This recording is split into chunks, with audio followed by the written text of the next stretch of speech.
Oh, Queen Justice, where are you? Did they beat you up or no? Lock you on the ground, take the crown away from you? Oh, Lady Liberty, red, white, and blue. Did they take your dignity with their bigotry? Teach you that you're born to lose. Free or guilty, it's gonna get filthy. Better believe, roll up your sleeves. It's gonna get rough, it's gonna be tough. We all agree, we've had enough. We've had enough of all the rules you break. We've had enough of all the money you make. We've had enough, no more life at stake. We've had enough, this is a proclamation. It's been 400 years and we're 400 late. Together we stand from state to state. Going back in time won't make America great. We need justice now, people won't wait. Action, no more distraction. Every step we take, we gain traction. If it can happen to one, it can happen to all. United we stand, divided we fall. Free or guilty, it's gonna get filthy. Better believe, roll up your sleeves. It's gonna get rough, it's gonna be tough. We all agree, we've had enough. We've had enough of all the rules you were breaking. We had enough of all the money you were making. We had enough, no more life gets taken. We had enough, this is the proclamation. Free or guilty, it's gonna get filthy. You better believe, just roll up your sleeves. It's gonna get rough, it's gonna be tough. We all agree, we've had enough. We've had enough of all the rules you're breaking. We've had enough, all the money you're making. We've had enough, no more life gets taken. We've had enough, this is the proclamation. We've had enough. Trayvon Martin and Tommy Rice. We've had enough. Michael Brown and Eric gonna pay the price. We've had enough. Philando, Breonna, George Floyd. What? We've had enough. So many gone. How can we fill the void? How can we feel? We've had enough. John Crawford, I know you've heard. We've had enough. Sandra Bland, come on and take a stand. We've had enough. Sean Bell, what the hell? We've had enough. Freddie Gray, did you hear what I said? We've had enough. This is a proclamation.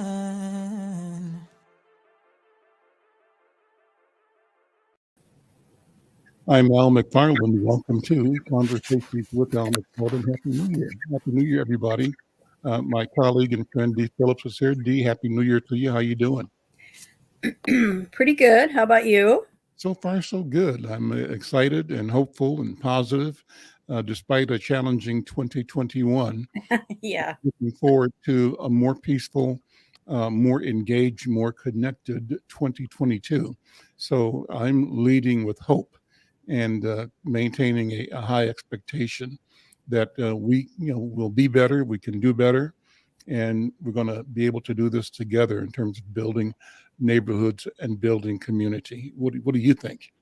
Well, I start out every year thinking we can do better than we did last year. Okay. And, hopefully we will. We've survived a couple of tough years. Hopefully we've learned something. And we're going to put that to use in the new year. Great. Diana? Yeah. Diana's here. Hey, Diana, how are you? Hey, everybody. Happy New Year's. Happy New Year to you. Glad to be back. What kind of resolutions are you making, Diana? And let's take a minute to talk about last year. Review last year. What were the highlights and the disappointments, the challenges, but the successes, because we had some. Yeah, we really did. I know Hawthorn had some real huge successes last year. We formed our partnership with He-Man, and, we've been doing great things there with regards to the opiates. Our partnership with Insight with regards to us spreading the word around about a lot of things, especially with the coalition. the redistricting, that's going to be the topic of the huddle this week. So that'll be a good one come Thursday. Those maps are out there and people want to know, what's going on. So that's going to be a good topic. The other thing, I think for Hawthorn, we kind of survived the pandemic working the way that we had to. Mm-hmm. And it's not easy, but we got our work done and then some. Mm-hmm. We're still considered a role model out in the community for a lot of other neighborhoods, and I look forward to working with them this year. We built some new partnerships. And the downfall for me really is, you guys know, the last couple of months, I've had a lot of death in my family. Mm-hmm. So that was the real downfall for me, is kind of being away from the show too for almost a month. I missed that, but I had to deal with that. So that's that was a terrible situation, but I got my health, you know what I mean? And thank God for that. That's what we got our health, and the only thing I can say is we need to just, move forward now. And I'm looking forward to a real robust and progressive year. Let's take a minute, professionally and personally. Sure. Let's take a minute and talk about Hawthorn Neighborhood Council, the organization, the work it does in community, and the historic Hawthorn Huddle. Invite people to come to Thursday's monthly meeting, but also the work of the Northside Urban Coalition and the whole idea of what neighborhoods can and should be doing. As you said, Hawthorn Huddle is a model for the community, and we want to share that. Our intention with this program, Diana, is to reach out to other neighborhood organizations. There are 80 some such in Minneapolis alone, but as many as possible, and particularly those that have and serve populations of people of color, of African American, Native, Asian, Latino, BIPOC communities. How do we create a platform where people that work like you do to build community can share with the public, share with each other, and challenge each other to be our best selves? Before I ask you to come back to that, I want to welcome State Representative Esther Agbaje. Am I saying the name properly, Esther? No, that's great. That's perfect. Okay. Everyone's getting so much better. Well, that's a good thing, Yes. Glad to see you here. Happy New Year to you, and thank you for being here. As I was saying to my co-conspirators, Diana and Dee, on Mondays, we simply hold a court here and ask people in the community to come by and talk and to share their passion, their politics, their excitement, and their problems. And we want to be a place where people can connect and share. So we are always excited to have you and other electeds here. I want to take the chance to, number one, wish you Happy New Year, but ask you to do a reflection on your first term as a member of Minnesota's House of Representatives, serving District 59B. Mm-hmm. North, it's where you represent me here in North Minneapolis. So talk about that first of all, and welcome. Thank you so much, Al, and thank you to everyone watching. It's great to be on your show. As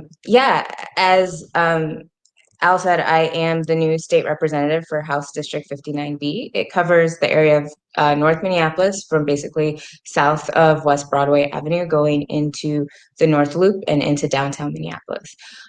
We started 2021, our session on January 5th.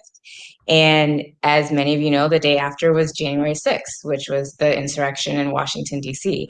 So I think a number of us could say, because we didn't really understand what was happening that day and how far widespread it was going to be, it was kind of terrifying to see the center of our democracy in Washington, as well as some reports across other parts of the country, being attacked the way it was. So I think that gave us, a lot of us, that impending sense of urgency that not only are the issues that are at stake in our community when it comes to safety and housing and food and living wage paying jobs, but also that the very fabric of our country was at stake. And so I took that message with me in kind of a lot of the work that I was doing. This year I was blessed to be able to sit on the housing committee the Capital Investment Committee, the Taxes Committee, and the Preventive Health Committee, which really actually encompassed a lot of the issue areas and passions that I do have, particularly when it comes to housing, when it comes to making sure that we're living in healthy and clean environments, and when it comes to making sure that we're investing in our communities, because I think, as many of you know, our communities tend to be the ones that are either invested in last or not invested in at all.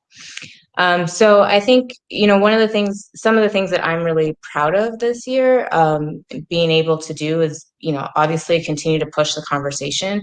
I believe I was one of those voices in the room that try to make people think, like, how much further can we actually go to make sure that we're supporting people. That was really apparent in the discussions around the ending of the eviction moratorium. So in that, we were able to get some additional protections for tenants, like when it came to making sure that there was a 15-day notice or 14-day notice period for tenants. So then that way, that would give people time to be able to either find additional money or an attorney or support from different organizations that were supporting people through COVID and making sure they could keep their housing. One of the other things too is that part of that is, even though we knew the money was coming out slowly, we also made sure that people who had a pending application, they actually still can't be evicted until June of this year. So I think that's something that we've been trying really hard to spread the word out, to make sure you get your application in, so that way you still have that ability to stay in your home and have that ample time to receive that money. And as part of that, I also hosted, along with the NAACP and the Urban League, and a number of other organizations like ACER, the Adult Services Center at Hennepin County, a rent help pop-up clinic where we had 3 sessions where people could come and get help in filling out that application to be able to receive assistance from the state. On the public safety side, I'm a member of also the Posse Caucus, and so we pushed really hard, particularly towards the end of session in May and June, to make sure that we were getting at least a little bit of police accountability reforms in the bill. We know that there's still a large amount of work to be done, and there's still people and institutions that we are pushing on to make sure that that happens, especially because we know that this isn't really a fight, or it should not be seen as a fight between people and police, but it really should be seen as, how do we keep everyone safe? How do we make sure everyone goes home at the end of the night? How do we make sure that our communities are safe, also from community violence that we know that we're experiencing? And how do we make sure that police are held accountable if and when something does go wrong? And so we, push forward with a number of different initiatives. I think one of them is making sure that there's no longer, if a police officer stops you for a warrant, there's just basically sign and release. And so then that way you just sign on your recognizance. So that's something that we were pushing for. And we also pushed to make sure that the post board, which is the licensing board, had more opportunities to be able to make sure that they were addressing licensing and accountability issues with various police departments across the state. But, at the same time, we also want to make sure that we are doing what we can to prevent things that cause crime. So, of course, that goes back to housing, making sure people have housing stability, goes back to jobs, making sure people have living wage jobs, so that way they can provide for their families, and making sure that our young people have opportunities for positive recreation, whether that's through our recreation centers, through our schools, through our libraries. And so there's a number of people working on a variety of different issues on that. So I'll stop there. I think that's just kind of a large overview of the things that happened that I was involved in over the course of the year. One last thing I'll plug is our Capital Investment Committee is also chaired by my counterpart on the A side, Representative Fu Lee, and in the Senate, Senator Bobby Joe Champion. So the 3 of us have actually been working really hard on making sure that we can bring investment dollars into the North Side for a number of organizations who are doing really good work when it comes to youth engagement, whether that's through sports, living wage jobs, or that's through this renewable energy industry, and making sure that our parks are good too. So those are some of the things that we've been working on over 2021. Impressive. I want to ask you to talk about priorities for 2022. Particularly, what do you envision might be the capital investment requirement needed to move our communities forward and quickly. A lot of great things going on. The river project up on what's it called? The Upper Harbor Terminal project. Upper Harbor, new housing now down on the Broadway pizza site, announced just recently, that had some controversy around it. Hawthorn weighed in heavily on that. A lot of good development, it looks like, on both Olson Highway, on West Broadway. People see things happening.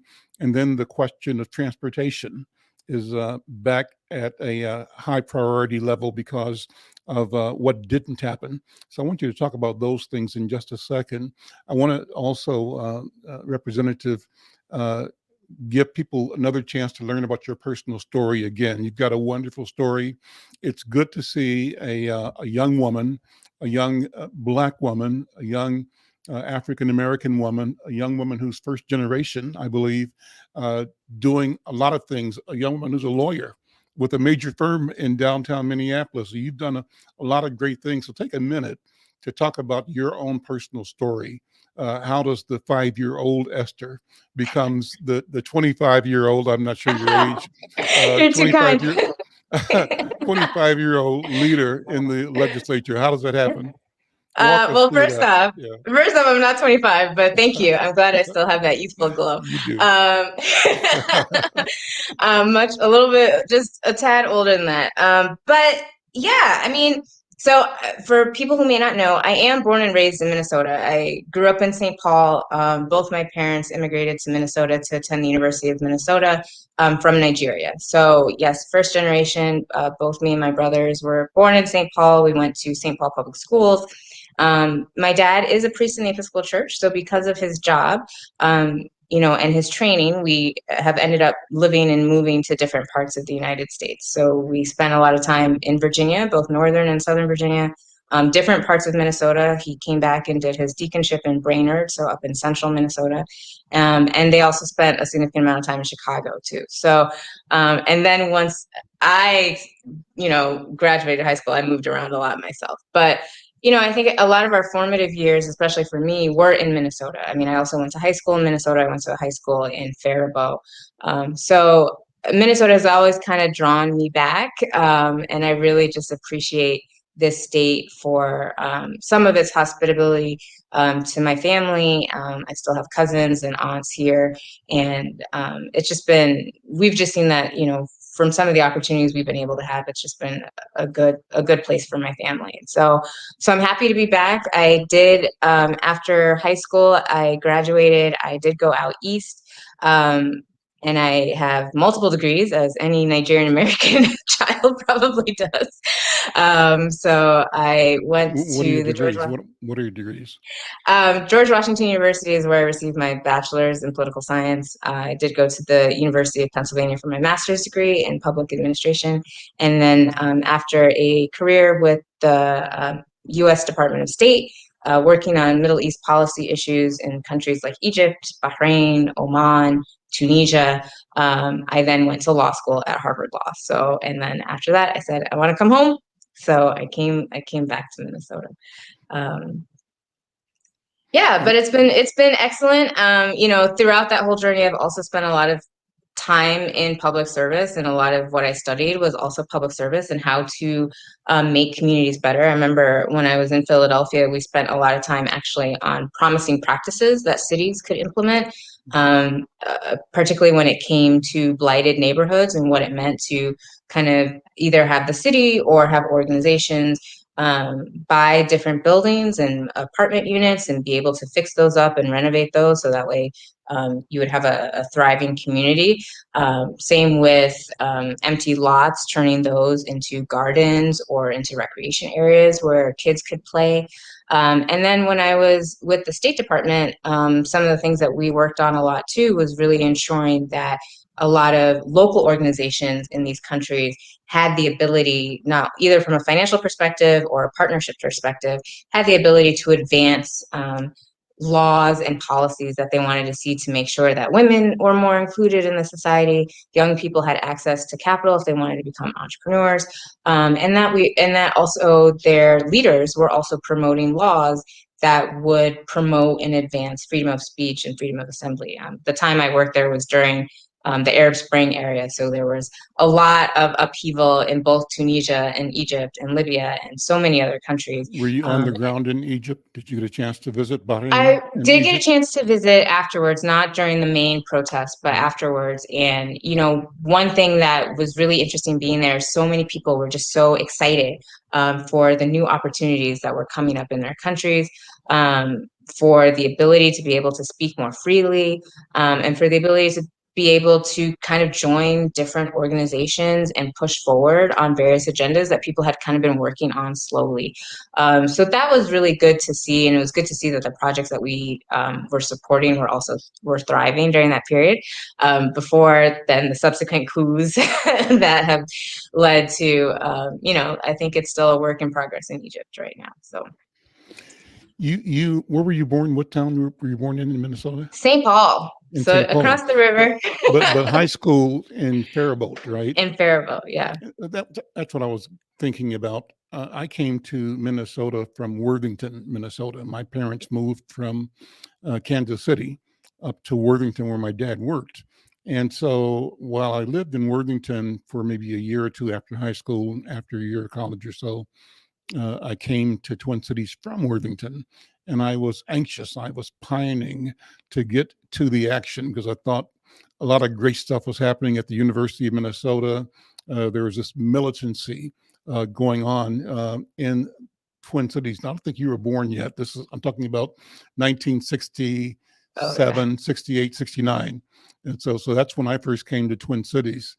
And but the reason I raised the question is to get a sense of how coming from a Faribault informs your decision to be in the same place that I'm in now. I came from Worthington to 55411. You came from Faribault to 55411. We're both in North Minneapolis. You're my representative. So the question is, how does that beginning and that living, that formative experience in rural or semi-quasi-rural Minnesota inform your ability to connect with, to represent, to elevate the issues for people in the quote-unquote inner city? And I'll put one more layer in there because this is a fun question. You'll have fun answering it. The other layer is, how does your ability to look at communities globally, from being a witness to, an advocate through and beyond the Arab Spring, one could say that we are experiencing the George Floyd Spring here in Minnesota, the reckoning. The world has changed, and our community, Twin Cities, is ground zero for what we're calling the reckoning. So put all that together for me in terms of how it flows in and through, Esther Agbaje, your work, your vision, and what you are striving to deliver for your own set of responsibilities to you and therefore to the community. Yeah, no, that's a great question. I mean, so part of what I think about, and I think part of what has continued to lead me in this path of public service, is that wherever you go, people are people. We have a lot of the same basic needs. You know, people want a safe community for their kids to grow up in. They want to make sure that they have opportunities to advance in their education or in their work or in their business. They want to make sure they have a safe place to live, and they want to make sure that they are engaging with other people around them to continue to elevate their community. You know, that's what I saw growing up in Faribault, especially because that was actually at a time period where more of the Somali population was coming into Faribault. And so the city was having to change to accommodate that. And, you know, building more places where people could connect and come together, and making sure that there were more accommodations for so many more people. And I think it also provided a richness to that city as well. And then also, you know, as a professional working around the world, you do see that some of the same issues that someone is dealing with in Jordan, you know, you're like, oh, well, we're sort of dealing with those same issues here in DC or here in Minneapolis or here. And so I like to think of like connecting those threads of what allows people to live their full lives, to live their best selves. And so then for me, as someone who is privileged to be in this opportunity to represent people, how am I fighting to make sure that they have those similar opportunities so they can get the best job that they need to take care of their family, so they can get the best education that they need to be able to advance in their careers or build a new business or start a community organization? What are the regulations and laws that we need to make sure that tenants are on an even playing field with landlords, or to making sure that the door is open to more home ownership opportunities, particularly if we're saying that that is a way to build wealth? What are the new innovative ideas that we should be thinking about when we want to have a transportation system not only that moves people to and from work and education and leisure, but it does so in a way that doesn't harm the air and the water in our communities? Because we know that if you're living in an unhealthy environment, that exacerbates an additional health crises, which then makes it harder for you to do the things that you want to do.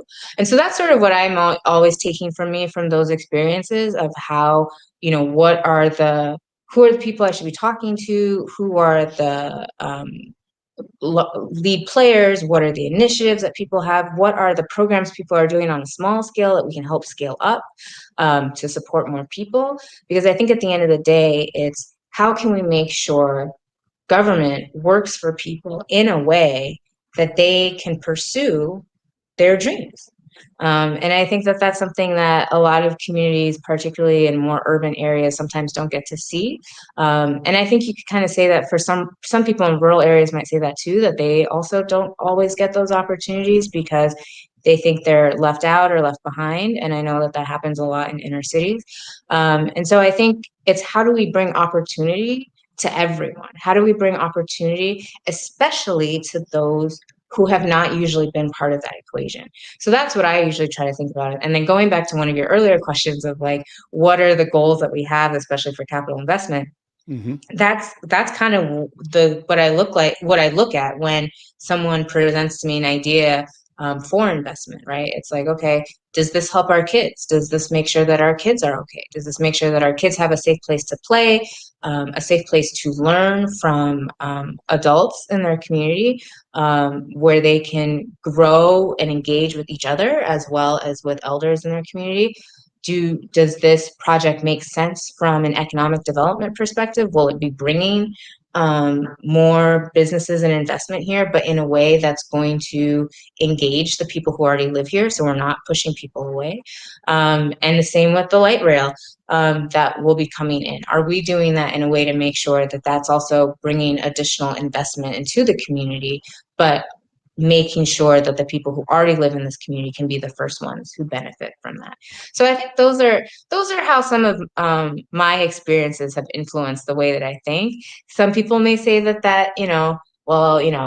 not everyone we can't provide a place to live for everyone. We can't provide everyone a job. We can't provide everyone an education. And I just think that is, I think like that's actually the more radical stance, to say that we can't do it rather than we can do it. So you believe it's doable. Diana, any questions, or Dee, any questions or comments, feedback? I just want to say I'm very impressed with you. This is my first time meeting you. And it's just amazing that you have done this much work. And I know everybody and I don't know you. But I am very impressed with what you're doing. And with regards to Hawthorn community, if it's any way that we can help you, you please be in touch. Oh, I definitely will. Yeah, I think all of us on the north side, regardless of where the lines are legislatively, we all need to be working together. So exactly. I am definitely I will definitely be reaching out. So. Yes. Well, I'm happy that you and Fu Lee, Representative Fu Lee, who represents the A side of District 59, and Senator Bobby Champion, who held the seat that you hold now previously, are working together, the three of you, in the Capitol arena, both in the House and in the Senate. The question I have is, what other integrated strategies exist? What's the relationship? What can it be and should it be? What is it between you and and Irene Fernando, the county commissioner that represents this district, this neighborhood, and also the two city council members, the new one representing Ward 4, Latricia Vital, and the returning incumbent, Jeremiah Ellison. Ellison, I believe, has been doing a lot of good things in terms of moving specific projects forward. I believe that his shortcoming was he didn't communicate what he was doing aggressively, expansively, and repeatedly. And I think it's critical, and I'm saying this as advice to you, Representative Esther, it's critical that you really be in touch with all of us all the time, even ad nauseum. Give us more, not less. People need to know, and I think people really want to feel like, I mean, it's telling that Diana said she didn't know you, right? And that's it's an opportunity right now, but we don't want that story to be what defines your relationship with all of the stakeholders in the community, because you worked very hard and you worked effectively to secure the endorsements and to win the election. So congratulations again. And you're working very hard to do a lot of great things. My intent and my hope is that you and Latricia and Jeremiah can all do more to make sure that the community is stirred up. The sense is that too often in the past, politicians have enabled and supported by inaction a narrative that said Black people in particular, poor people in general, weren't interested or didn't know or didn't want to know or didn't have the capacity to know. And therefore, they went on their merry way deciding futures without the consent or the knowledge of those that they governed. I think that Bobby Joe and Keith Ellison and you and Fooley and young Jeremiah Ellison are changing that, because you have demonstrated an ability and a willingness to engage. So I want to compliment you on that. And so how do you interact then with the city council, and how do you interact with the county? Yeah, definitely. Those are, the multiple layers of government I've seen is just that's the way to be effective, because everyone actually has different areas that they are in charge of. And so we can't do everything. Right. One of the things I do think that I hope all of us can continue to do better at is continue to educate people about what our specific roles are. So I'll start from the top and work my way through. But Senator Champion and I were recently at a youth forum, and a lot of people were asking us about the school board.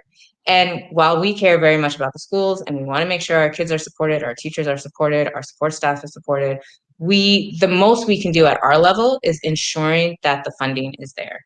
Mm-hmm. Then it works to our school board to make sure that that funding is being used appropriately and that our schools are being served appropriately. We can champion those efforts, and we plan to, and we are doing that, and we will continue to do that.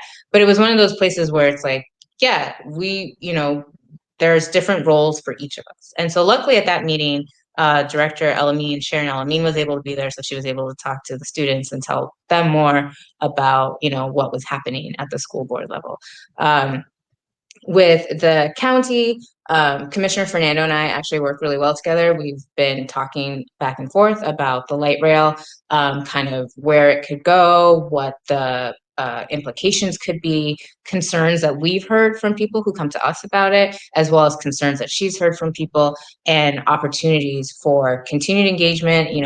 We've given advice about how to continue to engage the community on this, because this is going to be a county project, as well as what else we can do to kind of help support their efforts too. So that's an area where we work together. I've also been engaging with the county as well on housing issues. Commissioner Angela Conley is very big on housing issues. And so her and I are part of a larger housing committee that kind of briefs each other about what's happening.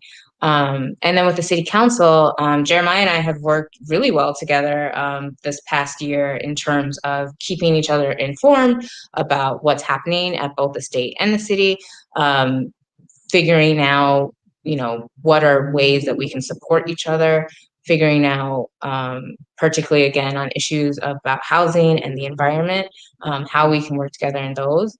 He and the Attorney General had also put together like a promotion of COVID vaccines at the clinic, the North Point Clinic. And so all of us were invited to that and able to promote that in our community. So that's one thing and with the new incoming council member, Latricia Vita, we actually, I helped advance one of the bills that she had before she became a council member in the state house. And so we already have a basis of a relationship, and I look forward to continuing to work with her in her role as council member. So I do take those relationships seriously. I'm always working to continue to build them and figuring out how we can help each other, because as you said, many of us who are coming in, a lot of us are younger or BIPOC, and we have different, we have different ideas of what it means to take care of our communities. And so I think that that's something that the more that we continue to build relationships with each other and have each other's back, I think that we can start to, over time, see those real changes start to manifest. So the next question is, how do we build a bench in the Black community, a bench particularly in the DFL, but really it's across party lines? I'm pleased that the Minneapolis City Council has 3 new members who are Democratic Socialists. Who'd have thought it? Who'd have thunk it, right? I mean, that's just unbelievable that people who've declared themselves to be Democratic Socialists have been elected in 3 wards of the city. And in the case of, was it Ward 2, I think, by a 19 vote, margin, excitement. So I'm glad that there is this energy emerging from the community. How do you and the other electeds ensure that we continue to present both the fulfillment that comes from effective leadership and service, and in a way that invites younger people that might be in 6th grade or 9th grade or freshmen in college right now, to see themselves in service to community and humanity? What do you think? How do we be more intentional in nurturing and developing, I call it a bench, 10 people ready for every seat, Yep. and all of them good candidates, so we don't lose. What do you think? Oh, I think that's excellent. I think we need to be doing that. And that's one of the things that, when I first went into the campaign, one of the things we wanted to do was increase voter turnout by 10%, right? And we got up to 7% increased voter turnout across the district. So we're going to keep working on that. But part of that was also you get people energized and enthused, because what you're doing is not just saying, oh, come out and vote, but you actually sit down and talk with them about what are the issues that you care about, what's challenging to you, what's happening in your schools. And then you keep having those conversations. And so through various organizations, I've been invited to speak, or I've worked with other groups to host some type of an event, because what we want to do is show that we're accessible and that you don't just kind of end up sitting in this pedestal, but you want to be responsive to people. So I do my best to respond to pretty much every email that comes to me. Some people have my phone number directly and they text me directly, and I respond to those, and any phone call that comes into my office. And then the other thing too is that you also want to, as people come in and if they volunteer for your campaign or if they volunteer for an event that you're hosting, you want to make sure that they feel seen at that event, and that they feel that they have contributed to that event. So that way they can go out and talk to more people to say yeah, we did this thing in the community. It was great. I had a great time. I was able to participate. I was able to contribute. And I think that helps grow it. And then I think the other thing we should be doing is finding those young people who have already stood up to say that I am interested in this, and then starting to mentor them. And so, I tell anyone, especially, there's a group, Girls Taking Action. I've spoken to them a couple of times and have said, if you guys are interested in what a career in law looks like or what a career in policy looks like, call me, hit me up, ready to talk to you. And I know many other electeds are ready for that. And I think that's one thing that we can continue to do to show people that this is a place where it may not look like it when you look at the whole setting. It may not look like it's for you, but it is for you. And the more of you that come in, or the more of you that come in behind us, it will continue to be a place for you. How proud are your mom and dad? I'll go personal now. They got to be really proud of you. And talk about your parents, and talk about you have one brother or several brothers? I've got two younger brothers. Yeah. Talk about your family, if you don't mind. For sure. Yeah. I love talking about them. They are super proud. I mean, I think, for my parents, they just love seeing us achieve, dreams that we've had, or, go to new places. They've always encouraged us to kind of go after whatever we want. My two younger brothers are both artists, right? So they both live in Los Angeles. They're both working on the creative side in Hollywood. A lot of animation projects that'll probably be coming out in the next couple of years probably will have their hands in it. And I think both animators, is that what they do?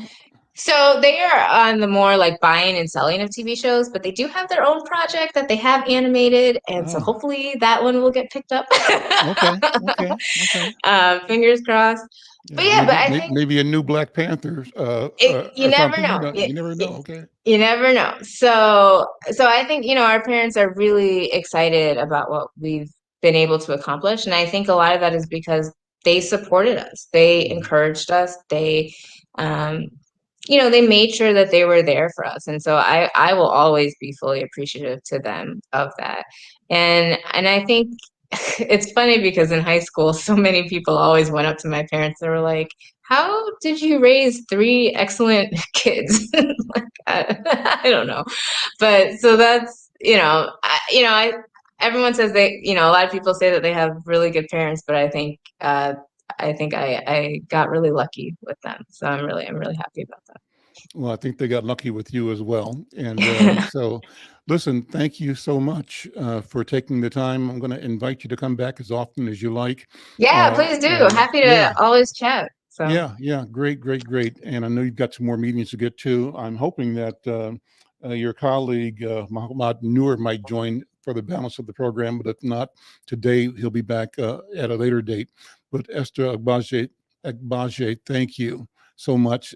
Continued success. Happy New Year, and keep up the good work. Thank you all so much. Happy New Year, and nice to meet all of you. And Diana, I will definitely be in touch. So. I'm Al McFarlane. This is Conversations with Al McFarlane. What a wonderful conversation. Diana D., what do you think? I'm impressed. I mean, I loved what she had to say, her energy, her enthusiasm, her analysis, and her confidence. Just totally awesome. What do you think, Dee? I think it's so exciting to see these faces that are not, and at the risk of sounding rude, I'm tired of seeing old white guys make the rules. So seeing these younger people come in of the vast variety of all of their experiences and their backgrounds, I think is really exciting. And I think she's amazing. And if she can actually work with people the way it sounds like she can, we might actually get a little progress. I think we got a lot. I think we got a lot of new leadership, young leadership, and giving their ideas. I think that we're going to see changes. Like I said, this was my first time meeting her, and I am so impressed that I will be sending her an email to say, hey, we need to have a chat, because she is the representative. And like you said, it's time they reached out to the community members and we all start working together. But I'm really impressed with her. Really impressed. Right. I agree. Yeah. Well, I am as well. And, I'm impressed that she is first generation. Yes. With immigrant parents, came here to complete their education, and they have worked in professional arenas and have succeeded, as she is evidence of, in raising three gifted, excellent young people to become productive members of society, and she herself with the multiple degrees, the bachelor's, the master's in public policy, I believe, and the law degree at Harvard, and having served uh, between the master's and the law degree in the U.S. State Department with a portfolio that put her into service in Africa and the Middle East, in Bahrain, in Egypt, and having been close to the global expression of change towards an aspiration towards democracy that we know as the Arab Spring. Whether it's succeeded since that time or not, it's questionable, but at least it was a birthing of a will towards inclusivity, towards democracy, towards freedom, towards equity. And even when projects like that become slowed or derailed, the fact that they were started means to me that they cannot be stopped. It's just a question of time, And so we the sign of progress is, as they say, is a movement and a rest. Things go a little bit, then they stop, then they go, then they stop. But that's how progress works, and that's how nature works, I believe, as well. Diamond, I was going to say, let's take a minute here to tell people what's coming up this week, Thursday, in the upcoming Hawthorn Huddle, and always take time to promote the work that you are doing and that we are doing together through the Northside Urban Coalition. Well, I'll start with the huddle. This week, the huddle, as you know, is 7:30 in the morning. So if you need to register or you need to sign up, you can send me an email and I'll make sure that you get the link, dhawkins@hncmpls.org. And we are talking about redistricting because the hearings are getting ready to happen. A lot of people still concerned about these maps and the border lines. So we're going to talk about redistricting again, so people are really aware of, you can't just move 2 blocks and think that that's okay, and why do you want to move 2 blocks? The other thing is we need to really talk about us trying not to push out our council members with this redistricting. So that's something that we need to talk about, because a lot of people are still concerned that if we move Ward 3 or 4, we need to keep these other wards in the minority. But if you start moving these wards around, then we're going to be in trouble. So we really need to discuss that.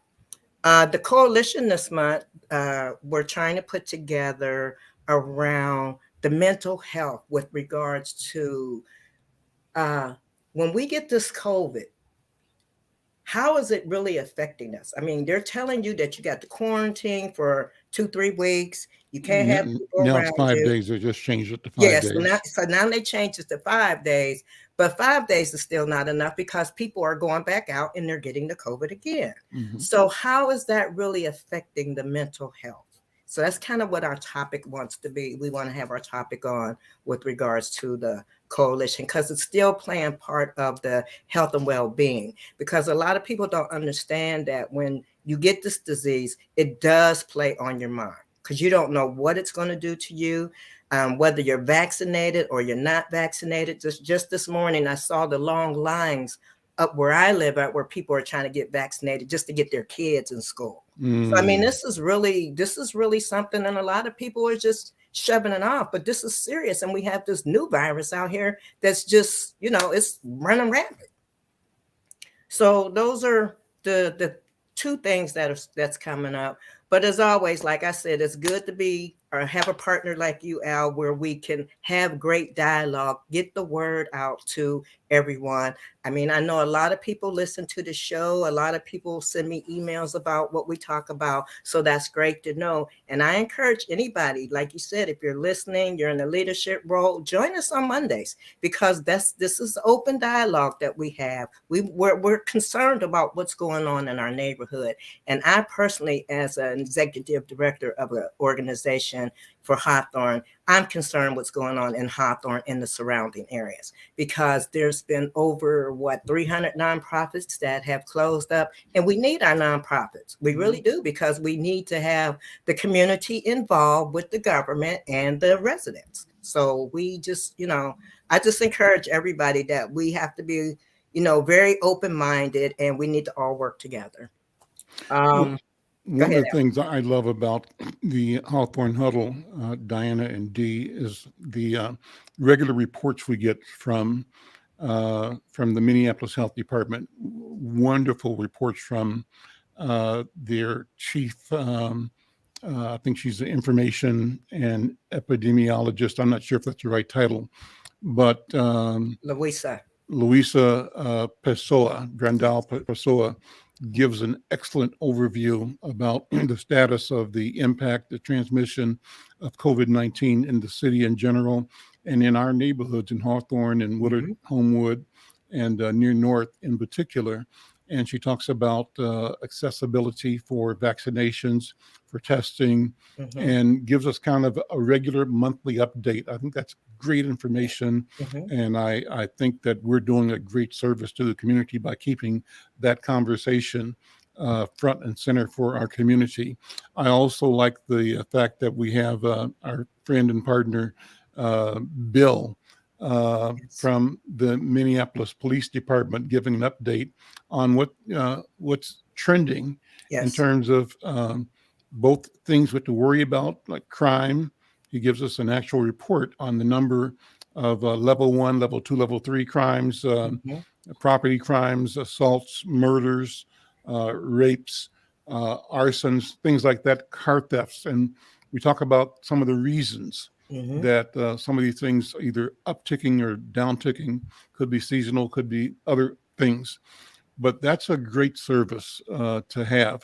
And I think, our goal is to, and I'm enjoying presenting that not only through this network, McFarlane Media, but we are connecting to communities like ours around the country.